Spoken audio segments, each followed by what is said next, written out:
Hi ஒருவன். So 12th standard business maths group நிறைய பேர் பார்ப்பீங்களான்னு தெரில. பார்த்தீங்கன்னா உங்களுக்காக வந்து video 2 mark 3 mark 5 mark important.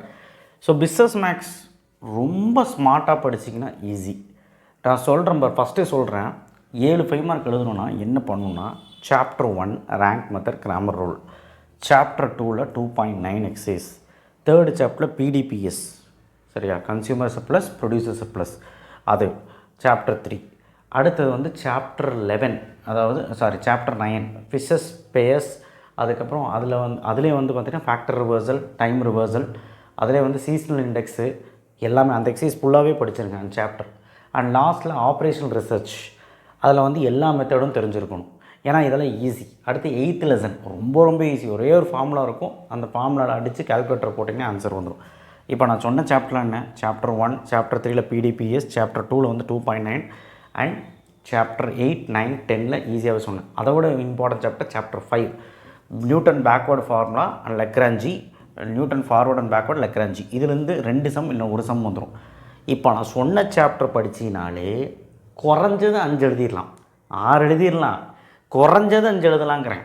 இப்போ நான் சொன்ன சாப்டர் எல்லாமே எல்லாத்துக்குமே தெரியும், நிறையா வாட்டி உங்கள் ஸ்கூலில் போட்டிருப்பீங்க. இதே நீங்கள் மனசில் வச்சுக்கோங்க. ஃபஸ்ட்டு ரேங்க் கண்டுபிடிக்கிறதுல ஏபி அப்படின்னு கண்டுபிடிக்கிறது, கே கண்டுபிடிக்கிறது, இது தான் அதிகமாக கேட்குறாங்க. கன்சிஸ்டன்சி அந்த மாதிரி சம்ஸும் கேட்குறாங்க. கிராமர் ரூலு இம்பார்ட்டன்ட் தான், அதோட இம்பார்ட்டன்ட் இது. ஸோ கிராமர் ரூலுமே பார்த்துக்கணும்.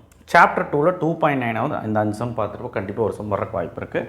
2.2ல் சம் பார்த்துக்க நல்லா படிக்கணும், எல்லாமே படி. தேர்டு சாப்டரில் ஏரியாவில் உன்னால் பார்க்க முடியலன்னா ஏரியாலையும் ஒரு சம் கேட்பாங்க, பிடிபிஎஸ் கேட்பாங்க. பிடிபிஎஸ் எழுதி கண்டிப்பாக இதுலேருந்து ஒரு சம் வரும், நல்லா போட்டுப்பார். ஃபார்முலா எழுதி இன்டகிரேஷன் பண்ணி கரெக்டாக போட்டிங்கன்னா ஆன்சர் வந்துடும். தேர்டு சாப்டரில் ஏரியா முடியலைனா அடுத்தது 4th சாப்டரில் வந்து பார்த்தீங்கன்னா 4.5லேருந்து கண்டிப்பாக ஒரு 5 மார்க் வரும். ஏன் 2 கூட வரலாம். அதுலேருந்து செகண்ட் ஆர்டர் டிஃபரன்ஷியல் ஈக்குவேஷன்லேருந்து கண்டிப்பாக ஒரு 5 மார்க் கன்ஃபார்மு. இவ்வளவும் நீ பார்க்கணும். ஏன்னா அதில் 2-3 மெத்தட் இருக்குது பார்க்கணும். ஆனால் எக்ஸாம்பிள் 4.14 ரிப்பீட்டு ரொம்ப வீக்காக இருந்துன்னா அதே பார்த்துருப்போம். பட் எல்லாம் பார்க்குறது நல்லது. சாப்டர் 5ல் Newton backward formula, forward Lagrange உனக்கு வந்து ஒரு 2-3 சம் தான் இருக்குது, அதனால் பிரச்சனை இல்லை. நியூட்டன் பேக்வேர்டு ஃபார்முலா ஒரு 2 மாடல் எடுத்து போட்டுப்பார். ஃபார்வேர்டில் 2, பேக்வேர்டில் 2. ஆன்சர் வராது சில டைம், பாயிண்டெல்லாம் வந்து ஆன்சர் வராது, கால்குலேட்டர் யூஸ் பண்ணிக்கலாம். ஸோ அதனால் ஈஸியாகவே போடலாம். லெக்ராஞ்சியுமே ஈஸி. ஸோ இதுலேருந்து உங்களுக்கு 2 5 மார்க் கூட கேட்கலாம். 6th சாப்டரு பிடிக்காத ஒரு சாப்டரில் மேத்தமேட்டிக்கல் எக்ஸ்பெக்டேஷன் கண்டிப்பாக எவ்வளோ சம் இருக்குன்னு நின்று இதில் 5 சம் இதில் 3 சம் பார்க்க மாட்டேயா, பார்த்துடலாம்.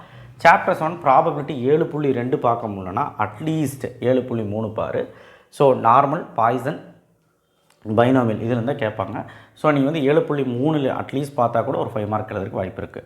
அண்ட் ஈச் சாப்டர் எல்லாருமே பார்த்துருக்கீங்க. 8.1ல் இதுலேருந்து சம்மு கண்டிப்பாக வருதோ இல்லையோ, 8.2ல் கண்டிப்பாக வரும். அதில் 8.2 பார்த்துட்டு 8.1மே பார்த்துரு. பட் ஏன்னா 8 சாப்டரில் ஃபுல்லாக பார்க்கணும். 9 சாப்டரில் மெத்தட் ஆஃப் லீஸ்ட் ஸ்கொயரில் அந்த சம்ஸு, சீசனல் இண்டெக்ஸில் 2-3 சம்ஸு, லாஸ்பியஸ் ஃபிஷஸ் பேஷஸ் இதில் இந்த பேஸ் பண்ணி சம்ஸ். ஸோ இதில் ஒரு 2 மாடல், ஒரு மாடல் போட்டுப்பார். கண்டிப்பாக இதுலேருந்து இந்த சாப்டர்லேருந்தே ஒரு 2 5 மார்க் எதிர்பார்க்கலாம். அந்தளவுக்கு முக்கியமான சாப்டர். ஆப்ரேஷனல் ரிசர்ச்சில் ஒன்றே தான் வரும், Newton north west corner, Vogel's, least cost method. So இது எல்லா மெத்தட்லேயும் ஒரு 2 சம் போட்டுப்பார். கன்ஃபார்மாக சொல்கிறேன், இதுலேருந்து தான் கேட்பாங்க. ஸோ கண்டிப்பாக வந்து பார்த்திங்கன்னா உங்களுக்கு 7 5 மார்க் எழுத முடியும், சரியா? அதனால் பிரச்சனை கிடையாது. இப்போ 2 மார்க் 3 மார்க் போயிடலாம், ஓகே தானே? இப்போ கஷ்டமான சாப்டர் இன்டெக்ரல்லாம் வந்து கம்மி பண்ணி கொடுத்துருக்கேன். ஸோ இதெல்லாம் நீங்கள் பண்ணிடலாம், 2 மார்க் 3 மார்க் எழுதிடலாம். அடுத்தது ரேங்க் கண்டுபிடிக்கிறது கண்டிப்பாக கேட்பாங்க. எப்படியாவது நீ படிச்சிரு. அதில் வந்து 2 மெத்தட் இருக்குது, மைனர் மெத்தடும் இருக்குது, சாதா ரேங்க்கும் இருக்குது. 1.2 வந்து ஈஸி தான்.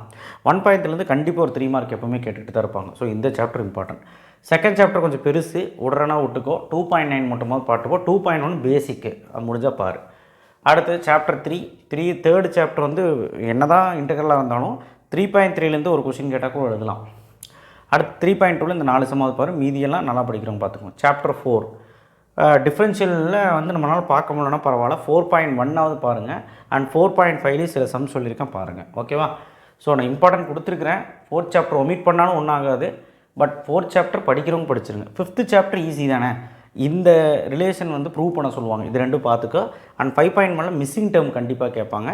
அண்ட் கண்டிப்பாக வந்து பார்த்திங்கன்னா 5.1ல் இது எல்லாமே பார்க்குறது நல்லது.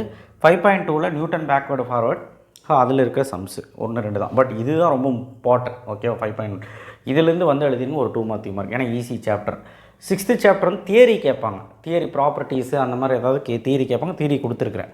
6.1லையுமே கொடுத்துருக்குறேன். நீங்கள் 6.2 படிக்கலாம் பரவாயில்ல, 6.2 படித்தா நல்லது. ஸோ 6.2லையும் தியரி கொடுத்துருக்கேன். தியரியாவது பாரு, 6.2 ஃபுல்லாக பார்க்க முடியலனா. அடுத்தது 7th சாப்டர் ப்ராபபிலிட்டி 7.2 7.3யாவது ஒழுக்கமாக பாரு. அதில் கம்மி சம் தான் கொடுத்துருங்க. 7.1ல் பார்த்தா நல்லது, பார்க்க முடியலனா அட்லீஸ்ட் இதையாவது பாரு. சாப்டர் 8 8.1ல் தியரி கண்டிப்பாக வரும் ஒன்று, இல்லைனா எக்ஸாம்பிளில் அந்த டப்பா போடுற சம் ஒன்று 8.1ல் இருக்கும். அந்த டப்பா போடுற சம் வந்து கண்டிப்பாக ஒன்று கேட்பாங்க. அது நான் கொடுத்துருக்கேன். 8.2ல் ஃபார்முலா சப்ஸ்டியூஷன் தான். ஸோ அது கொடுத்துருக்கேன். தியரியும் இருக்குது, பார்த்துக்கோங்க. ஏன்னா 8th சாப்டரும் ஈஸி தான், 9th சாப்டரும் ஈஸி தான். தியரியும் இருக்குது, சம்மும் இருக்குது. மெத்தடு தெரிஞ்சு ஃபார்முலா தெரிஞ்சாலே போட்டுடலாம். சீசனல் இண்டெக்ஸ், பட்ஜெட் மெத்தடு, அப்புறம் வந்து ஃபிஷர் ஸ்பேஸ் அதெல்லாம், அதுக்கப்புறம் இண்டிசஸ், அதுக்கப்புறம் வந்து பார்த்தீங்கன்னா சீசனல் இண்டிசஸ், அதுக்கப்புறம் இதெல்லாமே வந்து பார்த்தீங்கன்னா உங்களுக்கு கேட்குறது தான். ஸோ இதில் வந்து பேசிக்காக வரது என்னங்கிறதெல்லாம் நான் கொடுத்துருக்கேன் 9.2லையும் 9.1லையும். ஸோ 9.1 பொறுத்த வரைக்கும் ஒரு பிரச்சனையும் கிடையாது. 9.3யும் ஈஸி தான். சில டைம் 9.3 எடுத்து 5 மார்க்கில் கூட கேட்டிருக்காங்க. ஸோ அதனால் நான் 9.1 9.2 9.3 பார்க்குறது ரொம்ப நல்லது. அடுத்த 10th சாப்டர் வந்து 10.1 10.2 10.3 தியரி அண்ட் லாஸ்ட்டில் ஒரு சம் இருக்கும். இதுலேயும் டப்பா சம் ஒன்று இருக்குது. கண்டிப்பாக வந்து 10.3ல் இந்த சம் கேட்காமல் இருக்கவே மாட்டாங்க 3 மார்க்கில். அப்போ 10.1 10.2 10.3 பார்த்தீங்கன்னா அதில் ஒரு 2 மார்க் 3 மார்க்கு. 9th சாப்டரும் ஈஸி தான், அதில் ஒரு 2 மார்க் 3 மார்க்கு. சாப்டர் 8 ஈஸி தான், அதில் ஒரு 2 மார்க் 3 மார்க். சாப்டர் 1 ஈஸி தான். அதுக்கப்புறம் நடுவில் சாப்டர் 5 ஈஸி தான், அதுவுமே நீங்கள் படிக்கலாம் 2 மார்க் 3 மார்க்கு. அடுத்து வந்து பார்த்திங்கன்னா சாப்டர் 3 குட்டி சாப்டர் பார்க்குறோன்னா பாரு. அவ்வளோதான், ஓகேவா? முடிஞ்சால் சாப்டர் 2 3 எல்லாம் ஒமிட் பண்ணிவிட்டு பேசாமல் 6 7 போகிற ப்ராபபிலிட்டியும் அந்த மேத்தமெட்டிக்கல் எக்ஸ்பெக்டேஷன் அது கூட நம்ம போடலாம். ஸோ செலக்டிவ் சாப்டர்ஸ் படித்தாலே உன்னால் வந்து ஒரு 5 2 மார்க் 5 3 மார்க் ஈஸியாக எழுத முடியும். இன்னும் கொஞ்சம் நல்லா படிச்சுன்னா 6 வரைக்கும் எழுதலாம். கம்பல்சரி வேணுன்னா நீ எல்லாமே படிக்கணும், எல்லா இடத்துலையும் கோத்ரூ பண்ணணும், எல்லா ஃபார்முலாஸும் தெரிஞ்சு எல்லா தியரிஸையும் தெரிஞ்சுக்கணும், ஓகேவா? பிஸ்னஸ் மேக்ஸ் பொறுத்த வரைக்கும் 1 2 1 மார்க் கொடுத்தா புக் பேக்கில் டெஸ்ட் பண்ணுவாங்க. அதுவும் வந்து உங்கள் தியரி கொஷின்ஸ்லேருந்தோ இல்லை நீங்கள் போடுற சம்லேருந்தோ ஃபார்முலா இருந்தோ தான் கேட்பாங்க. ரொம்ப டெப்த்தாக கேட்க மாட்டாங்க. ஸோ அதனால் 1 மார்க் நல்லா படித்து வச்சுட்டு 5 மார்க் செஷன் நல்லா படிச்சிங்கனாலே போதும், உங்களுக்கு நல்ல மார்க் வரும். 2 மார்க் 3 மார்க்கில் முடியல நான் இப்போ சொன்னேன் இல்லை, சாப்டர் 1 8 9 10 5 இதெல்லாமே வந்து ரொம்ப ஈஸியான சாப்டர். இதை ஃபஸ்ட்டு கம்ப்ளீட் பண்ணுங்கள், இது கொஞ்சம் உறுதி வந்துடும். ஸோ இதிலேயே உங்களுக்கு 2 மார்க் 3 மார்க் 5 எழுதிடலாம். 2 மார்க் 5 3 மார்க் 5 அது போக எக்ஸ்ட்ரா ஆட் பண்ணியிருக்கேன், நீங்கள் பாருங்கள். இம்பார்ட்டண்ட் ஏரியா தான் நான் உங்களுக்கு மஞ்சள் கலரில் மார்க் பண்ணியிருக்கேன், அதெல்லாம் ஸ்கிப் பண்ண வேண்டாம். ரொம்ப படிக்க முடியாதவங்களுக்கு அது படிக்கிறவங்க எல்லாமே படி, ஓகேவா? ஸோ கன்ஃபார்மாக சொல்கிறேன், நீங்கள் வந்து பிஸ்னஸ் மேக்ஸில் பயப்படணுங்கிற எந்த அவசியம் கிடையாது. இதே ஃபார்மேட்டாக தான் கொஸ்டின் பேப்பர் இருக்கும். ஸோ கண்டிப்பாக சப்ஸ்கிரைப் பண்ணுங்கள், லைக் பண்ணுங்கள், வாட்ஸ்அப் சேனல் லிங்க்கில் வந்து ஜாயின் பண்ணுங்கள். ஸோ நான் கொடுத்த ஒரு கொஸ்டின் கூட விடாதீங்க, அது இது வரும் அது இது வரும்னு சொல்லிவிட்டு நீங்கள் பாட்டுக்கு 10 கொஸ்டின் விட்டுட்டு படிச்சிங்கன்னா அது எனக்கு தெரியாது, ஓகேவா? கன்ஃபார்மாக நல்ல மார்க் வரும். சப்போர்ட் பண்ணுங்கள். தேங்க்யூ.